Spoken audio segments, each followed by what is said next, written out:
Okay, so fear, it's Sabono. But why? No. But why the song this morning? Why am I playing this song? 30th April. Accra has the vote. Why am I playing this song? I'm going to Accra to vote. What have they done again? You see, if you do good, you do for yourself.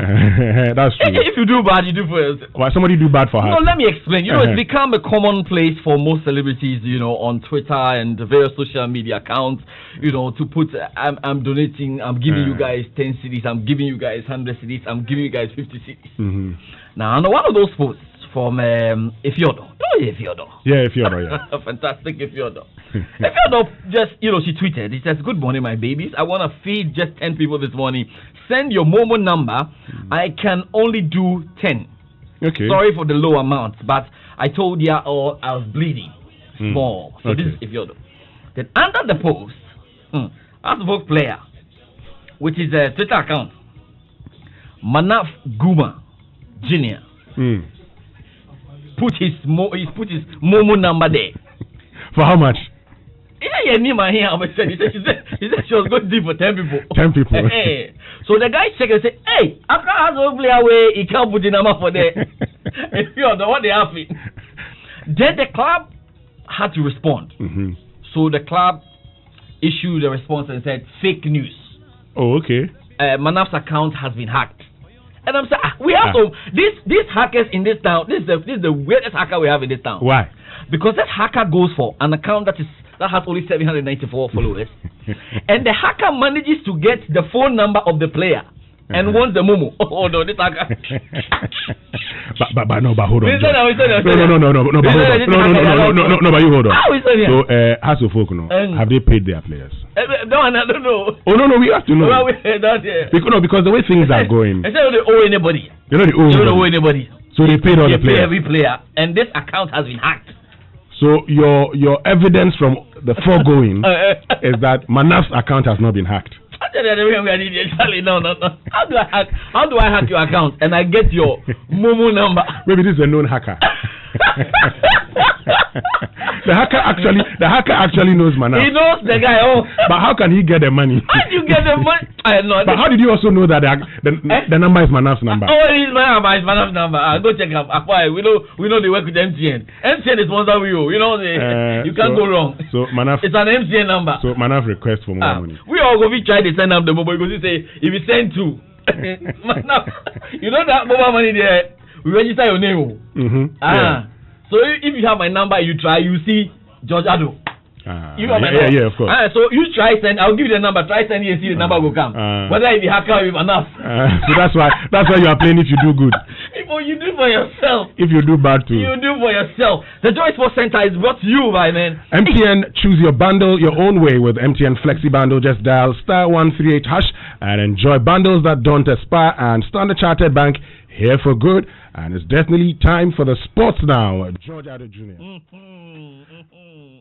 And talking about MTN, well, let's fight COVID-19 together. Keep calm, stay at home, and make your bill payment at paybill.mtn.com.gh /postpaid or pay with Momo, Visa, or MasterCard. You can also pay via the My MTN app or contact us through any of our official social media channels for more details. Stay safe and stay connected. We day for you everywhere you go. And as Standard Chartered, your safety and well-being are important to us.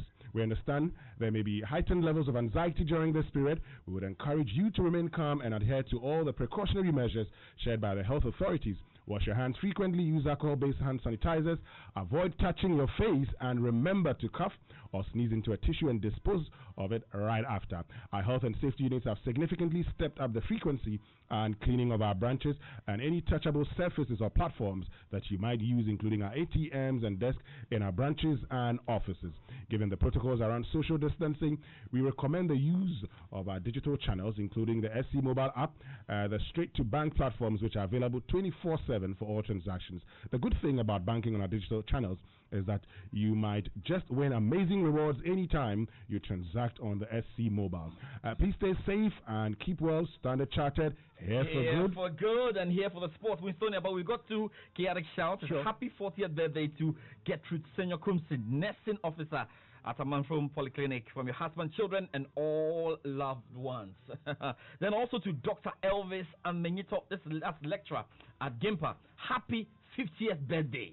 These are super chaotic birthdays. You have one chaotic shout. So it's a happy blessed birthday to Magas, that's branch manager for Snit Achimota branch, and it's from all branch members. They say we love you now and always. And also belated happy birthday to LC Adu Awaji, who's second deputy governor of the Bank of Ghana. So belated happy birthday to LC Adu. It's just a K-E-L to all these birthdays. All right, so let's start here right now, JoySports Center. And reactions have come in following a letter by the Confederation of African Football to its member associations inquiring about the status of their national leagues and strategies they intend to apply to finalize the competitions. Now, the Ghana FA and other associations have until May 5 to report to CAF. 11 Wonders coach Ignatius Osei wants the Ghana FA to discontinue the current season. I have maintained one stand. My stand is that if this was fun more than 2 months, I think it's better to cancel the league and start afresh. But as it looks like now, we all don't know when this thing will be over, so that people's life will go back to normal. Let people not forget that a lot of the clubs in Ghana thrive on gate proceeds. So for us in Ghana, playing matches under closed doors is part of the equation. Because again, most of our matches are not live. So playing matches under closed doors is not an option.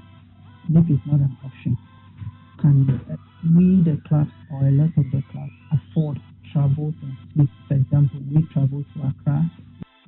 That's Coach Ignatius Osei. Now, meanwhile, the head of Ghana FA Medical Committee, Dr. Adam Baba, has been speaking about the impact of COVID-19 on the local game. He's admonishing clubs to monitor the players as they stay in their respective homes. COVID-19 has come with its peculiarity, and the sports has been hard hit. So the problem is, after COVID-19, what next? We must also adopt means of monitoring the sportsmen, our footballers. We just don't ask them to go home, stay till the situation improves, and we call them back. We call them back is just like releasing them off season and coming to start afresh again. The way forward is for team managers, handlers, to monitor their players, directly or indirectly. Well, Dr. Baba adds that self-training must be taken seriously on the part of the players. Insist that they are on their toes individually. And bet you me, when the league starts, it's just going to be a continuation of where they ended. With the players, this whole thing we are all hoping will end pretty soon. And it must not end when they are starting. And to achieve that, they must not stay idle. They must train as though the competition is still ongoing. So with that, as soon as the competition starts, it's going to be a continuation, but not a beginning. Dr. Adam Baba is the Ghana FA Medical Committee head. Still on football, Asante Kotoko would not be handed a transfer ban after paying off its debt Tunisian Giants Esperance over the illegal transfer of Emmanuel Clottey.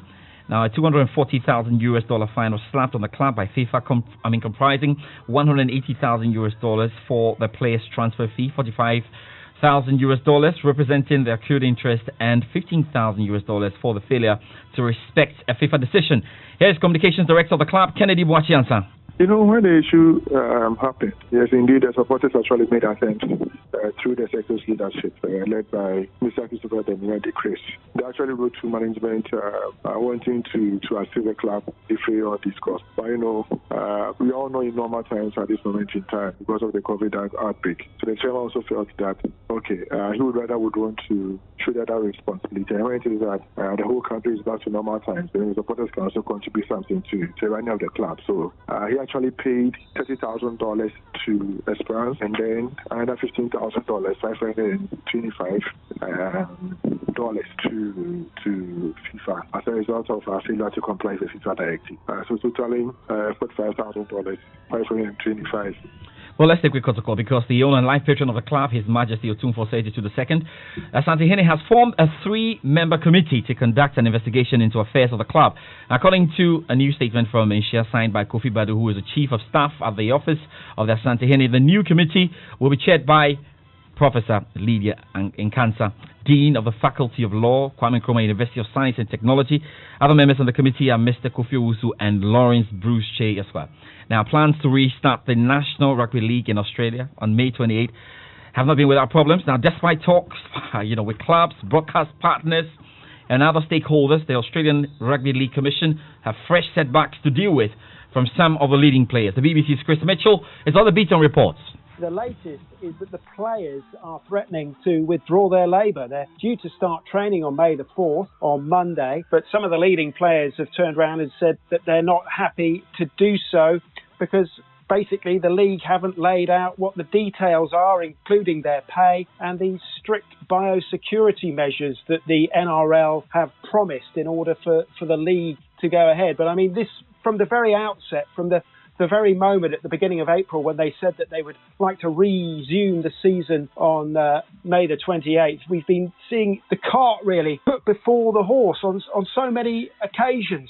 First, we had them announcing the date, but they hadn't sort of got a deal with the broadcasters. They got the deal with the broadcasters. Great. Then they put safety, biosecurity safety, at the heart of the plan to restart on May the 28th. And within the last 72 hours, we've had leading players photographed breaching social distancing rules. One of them, Latrell Mitchell, he's the face of the league, arguably, for many. One of the most highest profile players in Australia, breaking social distancing rules. Very embarrassing. The league, many people hoped, would come down hard on them. What did they say? They got a 1-game ban, these players suspended. Even people who are cheerleaders for the league branded those sanctions as pathetic. And then we had the Prime Minister here, Scott Morrison, actually throwing further cold water on this May 28th start because one of the NRL teams is from New Zealand, the New Zealand Warriors. How do they get here? They're not allowed into the country. Would rules be relaxed for them? We're not sure. Well, that's the BBC's Chris Mitchell just reporting that the NRL in Australia, hoping to start on the 28th of May, may not just happen. That's about it for the JoySports set. You have a few questions? No, yes, you have a lot of questions for you. No, because when you're talking about the rugby league, the rugby league. I was asking myself, so how do you pronounce this? In those days, if you ever bought Alabing. Alagbe. I want to buy Alagbe. Alagbe. I was asking myself whether rugby or rugby. Is it rugby? Rugby or rugby? Or rugby. And I think we know the correct pronunciation. Yeah. It's rugby. It's rugby. Yes, rugby. So you just stick with rugby, and then we are cool with everything. And just as I thought you had a lot of stories today, you surprised me with one from Australia when it comes to rugby. Yes. We are making sure you have a balanced diet. Not just football. So we're giving you rugby, we're giving you baseball, we're giving you football from all parts of the globe. You know what I'm saying? Taiwan, Taichung, everywhere. You just make sure that you are good. But we are checking it out. Please, let's help our players when we can help them. Oh. Yeah. Why? Let's help all our players. But as if we know their mobile money numbers. But George, this one we have a very important conversation coming up. For you and I who live, around that side of town. Yes. When you're driving through, through East Legon. Yes, East Legon. There's normally huge traffic. Yes. And it's as a result of, hotel occupancy and all of that. Because once you get to the hotels, you see people, actually getting in and getting out. And so there's a huge traffic on that stretch. Right from the Accra Mall. Exactly. Right from Hotel Diwawa. Right from airport. But have you realized that even before the lockdown, just before the lockdown, that traffic that we normally went through reduced? Yes, reduced. And it's still not back. Not fully back. Exactly, because yesterday when I was going home, you just went through. Around 7 p.m. as I was going home, I went through. Normally, I dare not even try to use. No, you don't leave because the rules. For those of us who live in East Legon, Ashalbechi, you know the rules. Very, very simple. If you are leaving office at 7, you have to leave at 9 to be better. Because if you at 7, you still get home in 2 hours. In 2 hours time. So this morning we're having an important conversation on the impact of coronavirus on the hospitality industry, particularly the hotels. Because I don't want to be mentioning hotels, but if you look at that stretch, the Menvik, the Turmeric and all of those things, these were areas that generated a lot of traffic, also because businesses were booming. Precisely. Sadly, those traffics are no longer there because business isn't booming. And just imagine the number of people who will be affected as a result. A lot of people, and even because for those who watch the show Touchline, Touchline, we move it around, and we're most likely to shoot a show in a hotel. So I know what's happening, and I've spoken to some of them. They are just out of business at the point, and especially for the big hotels. Once borders are closed, they don't have their big conferences. Nobody's coming in, and it doesn't really make. So I'm sure later on the show when we're joined by them, we want to find out what their challenges are and how we can actually help mitigate those challenges. Because the TEC talks about how about a quarter of workers within that sector have lost their jobs. It's worse when you get hospitality. It's worse because they can't do anything about it at the point. They just can't do anything about it. One of the hotels where I do most of my shows from, I don't want to mention the name, but they can't do anything. They've just held on and they're waiting. And they'll tell you that for their setup, for the big hotels, they more like target these international conferences and stuff. Yeah, so once there's COVID, borders are closed, Charlie. Well, so that's a conversation we're having this morning on the Super Morning Show on Joy 99.7. I'm Winston Amwa. Maybe you're working within that sector. If you're an employee who's been asked to go home, or if you're an employee who's actually scared of his job, if you're working within the hospitality sector and you're scared of losing your job. And I started this morning by talking about how, this 30th April, and normally around this time, we're talking about the conditions of service of our employees. Unfortunately, we're no longer talking about the conditions of service because what matters now is job security. For many of you, your concerns are whether or not you'd have jobs when COVID-19 pandemic is finally over. In fact, we don't even know when it's going to be over. So just join us this morning and tell us some of the challenges you're going through. Are you at home, as a result of this pandemic and you're working within the hospitality sector? Are you still at work and scared? You fear that you might not have a job by the end of the month, or probably scared that you're not going to be paid. You can join us via WhatsApp. Send us a message on 0244 340 437. 0244 340 437. We'll go for some few messages. When we return, we'll bring you food for thought. So everyone says I'm a Kosia filler, but it's not like I'm nosy or go out to find out the latest filler. It's just that I get 50 megabytes of data free after paying for only the first minute of every call. And so I just keep discovering stuff minute after minute. That's how come I was minding my business, scrolling through my timeline, and I found out Coco has a new baby. Oh, and lastly, I learned Ken won the lottery. You see, Ken is my brother's friend. So hello, look who's about to roll with the rich and famous. Enjoy even more value with MTN Free After One. You only pay for the first minute of your call on MTN Free After One, and the rest is free.